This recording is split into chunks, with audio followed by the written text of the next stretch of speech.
우리 친구들의 올바른 독해 학습을 도와드립니다. 디딤돌 초등 독해력 여러분과 함께하는 주요 내용 핵심 강의예요. 자, 이번 시간은 어떤 내용을 함께 살펴보게 될까요?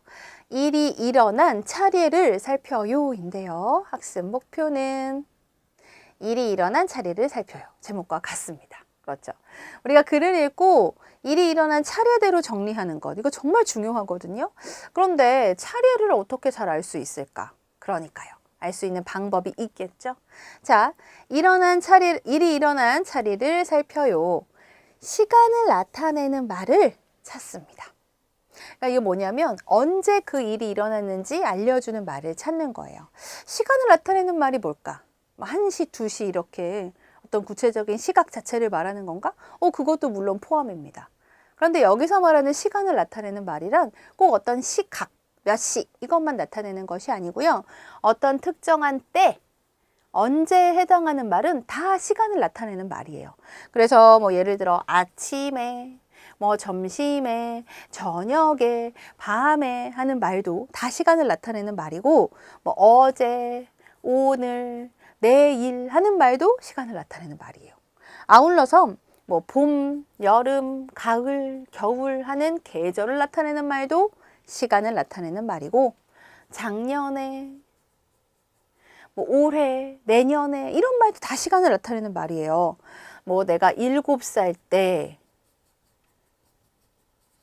라든가 또는 100년 전에 이런 말도 다 시간을 나타내는 말입니다.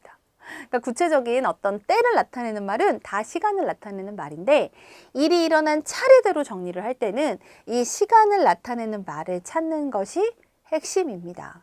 그 다음에 중요한 사건을 찾는 거죠. 차례를 알 수 있는 중요한 사건이나 인물의 행동을 찾아봐요.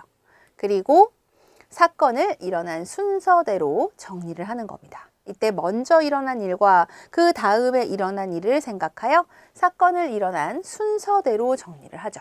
그러니까 그냥 어떤 사건들이 있었다라고 쭉 나열만 하는 것이 아니라 시간을 나타내는 말이 함께 나와 있다면 그 시간을 나타내는 말과 함께 무슨 일이 있었고, 또 언제 무슨 일이 있었고, 언제 무슨 일이 있었고, 언제 무슨 일이 있었고, 이런 식으로 차례대로 정리하는 것입니다.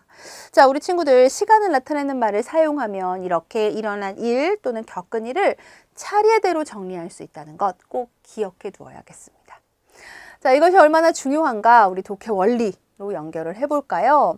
일이 일어난 차례를 살피면서 읽으면 이야기의 내용을 더 잘 이해할 수 있습니다. 간혹 이제 우리 친구들에게 어제 읽었던 재미있는 이야기, 이야기를 좀 해줘, 좀 들려줘 라고 하면 순서 없이 떠오르는 사건대로, 자기에게 인상 깊었던 사건대로 말해주는 경우가 있어요. 그러면 낱낱이 사건들은 그런 사건들이 있었나 보다 라고 생각이 되지만, 그래서 이야기가 전체적으로 어떻게 시작해서 어떻게 끝났다는 건지 잘 파악할 수 없는 경우가 많습니다.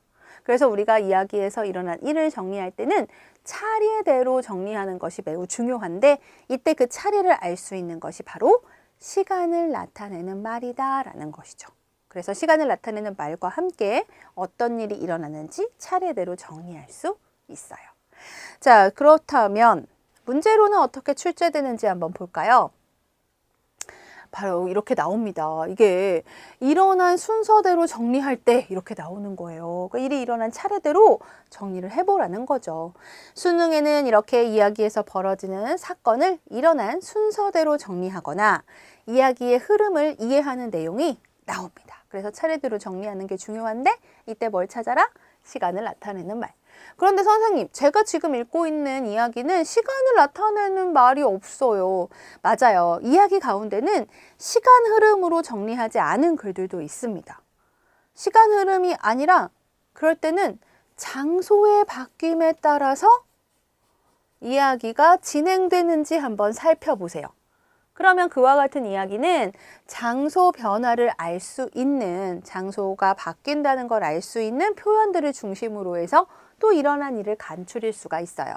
예를 들어 학교에서 있었던 일, 집으로 돌아와서 있었던 일, 그리고 친구 집에 가서 있었던 일, 다시 집으로 돌아와서 있었던 일이 차례대로 나와 있다면 그 글의 내용을 읽고 어떤 일이 일어났는지 정리할 때에는 이렇게 장소의 바뀜에 따라서 일어난 일을 차례대로 정리할 수 있다는 거죠. 자, 하나의 우리가 글을 읽을 때 어떤 일이 일어나는지 정리할 수 있어야 합니다. 이때 차례대로 정리하는 것이 중요하다는 것, 차례를 나타내는 말을 찾는 것이 중요하다는 것 꼭 기억해 두기 바랍니다.